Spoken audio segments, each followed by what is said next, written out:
আয়েশা রাদিয়াল্লাহু তাআলা আনহা বলেন, রাসূল সাল্লাল্লাহু আলাইহি সাল্লাম একবার আমার রুমে আসলো, আমি দেখলাম রাসূলের চেহারাটা কালো বিবর্ণ হয়ে আছে। রাসূল সাল্লাল্লাহু আলাইহি সাল্লাম আমার সাথে কোনো কথা বলে নাই, কথা না বলে মসজিদের মধ্যে চলে গেল, মসজিদের মিম্বরে উঠলো। আমি দেওয়ালের সাথে কান লেগে শুনতেছিলাম। রাসূল সাল্লাল্লাহু আলাইহি সাল্লাম মসজিদের মিম্বরে উঠে কি বলে আমি শুনতেছিলাম। রাসূল সাল্লাল্লাহু আলাইহি সাল্লাম মসজিদের মিম্বরে উঠে সাহাবীদেরকে ওয়াজ করলেন, নসিহত করলেন, হে আমার সাহাবীরা,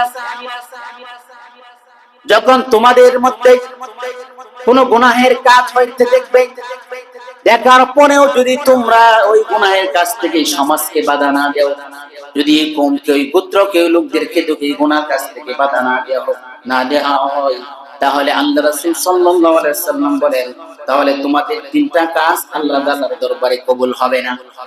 এক নাম্বার হলো, তোমরা যে কোনো প্রকারে আল্লাহ তাআলার কাছে দোয়া করবে, আল্লাহ তাআলা তোমাদের দোয়া কবুল করবে না। সমাজের মধ্যে যখন গুনাহের সয়লাব হয়,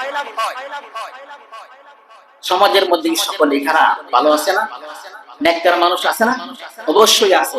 কিন্তু যারা নেককার থাকবে, তারা যদি এটার বাধা না দেয়, তাহলে ওই তারা দোয়া করলে আল্লাহ তাআলার দরবারে তাদের দোয়া কবুল হবে।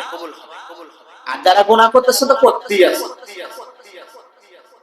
আল্লাহ রাসূল সাল্লাল্লাহু আলাইহি সাল্লাম বলেন, তারা যখন সৎ কাজের আদেশ করবে না এবং খারাপ কাজ থেকে বিরত রাখবে না, তাহলে ওই সমাজের কেউই যখন আল্লাহ তাআলার কাছে দোয়া করবে, যেই দোয়া করুক, আল্লাহ তাআলা ওই সমাজের দোয়া কবুল করবে না। দুই নাম্বার হলো, তারা যে কোনো জরুরত নিয়ে আল্লাহ তাআলার কাছে সাহায্য চাইবে, আল্লাহ তাআলা তার আশাকে পূরণ করবেন।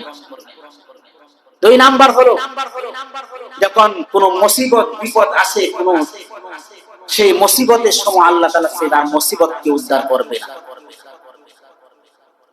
আল্লাহ তাআলা ওই সমাজের মধ্যে, ওই দেশের মধ্যে জালেম বাদশা বা জালেম ক্ষমতাশীল ওই কওমের উপর নিযুক্ত করে দিবেন।